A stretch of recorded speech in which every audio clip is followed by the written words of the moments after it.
Hey everybody, hopefully you're having a good day today. Welcome back to my channel. Got another video for you guys here. This one is from Bleeping Computer. Before we get into it, hit that subscribe button, hit the like button, and comment below. Callback phishing attacks see massive 625% growth since Q1 2021. That is a drastic increase in these types of phishing attacks. Now, phishing, of course, relates to like emails. Someone's pretending to be something they're not, impersonating another brand, another person, what have you. They're basically scam emails. The attackers sending out some email to you saying, hey, here's a number I want you to call. I'm from tech support, by the way, or I'm from Geek Squad or something like that. And all you have to do is call this number and then it will assist you. But in reality, we all know they're not going to assist you. They're going to assist themselves, whether that be you call that number and then they ask you to install some kind of nasty software onto your machine. Next thing you know, your accounts are getting drained, or your identity has been stolen, or your computer's being used in some kind of malicious attack. Let's get down to it here. Hackers are increasingly moving towards hybrid forms of phishing attack that combine email and voice social engineering calls as a way to breach corporate networks for ransomware and data extortion attacks. As you can see here from this picture of the chart, it's got the massive increase over time from Q1 to Q2 2022. And obviously, the attackers continue to evolve their tactics with just regular phishing attacks. Usually, it would maybe some kind of malicious link in there to say, hey, click this link. You'll win a free Amazon gift card. You click that link, you go to some kind of phishing landing page where it asks you to enter your username and password, which if you do that, it'll send that information off to an attacker-controlled server, and they'll use that to sign into various different accounts.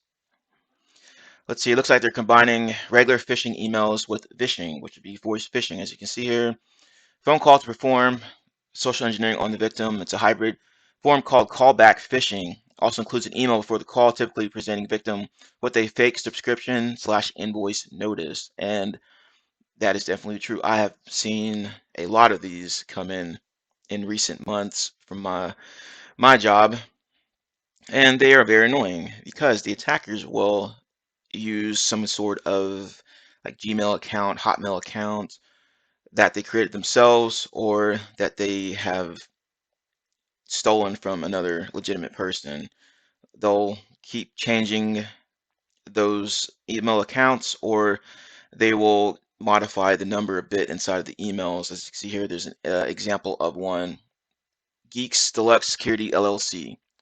The ones I've seen have been coming from, like, pretending to come from, like, Geek Squad, Norton, some other crap. Oh, Duolingo was another one. Like, these scammers do not care. They'll impersonate anybody that sounds legitimate. Like, hey, maybe this email will be legitimate looking for the victim, and then they'll fall for my trickery and install my malicious software onto their machine, and I can steal all kinds of sensitive information from them. The scammers then offer to resolve the presented problem by tricking the victim into disclosing sensitive information or installing remote desktop tools on their system.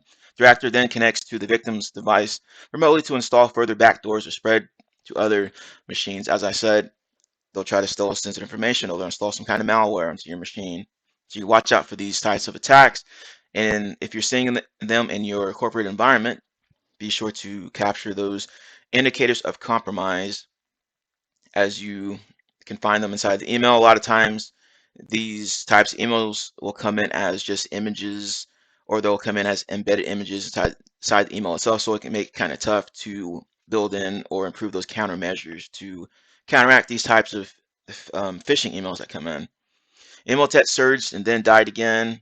Imhotep.net has a habit of surging and then taking long vacations, which is what we are observing now with the malware. According to Agari, the Imhotep botnet saw a significant surge in Q2, replacing Qbot and phishing campaigns. The two collectively accounted for 90.2% of all malware in user inboxes. Imhotep is a big type of malware, Trojan, what have you out there. Be sure to look into that if you don't know what Emotet is, one of the top named ones out there that basically everyone in the cybersecurity industry knows about or is aware of. See other notable trends.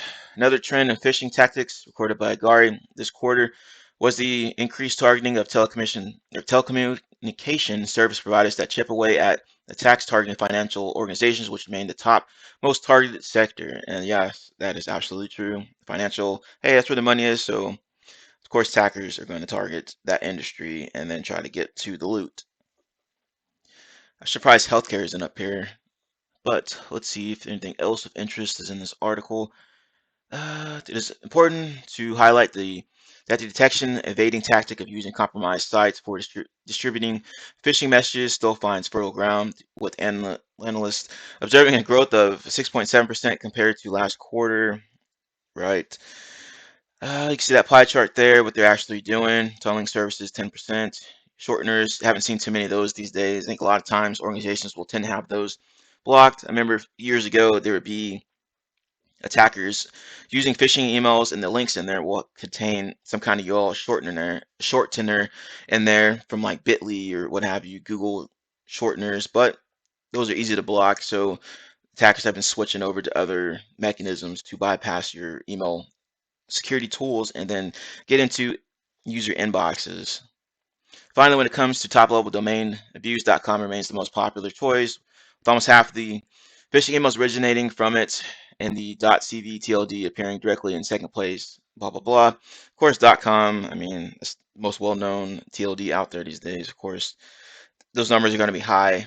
And I've seen others from like XYZ, of course, .org. TK is another one I've seen. CN is another one. .net.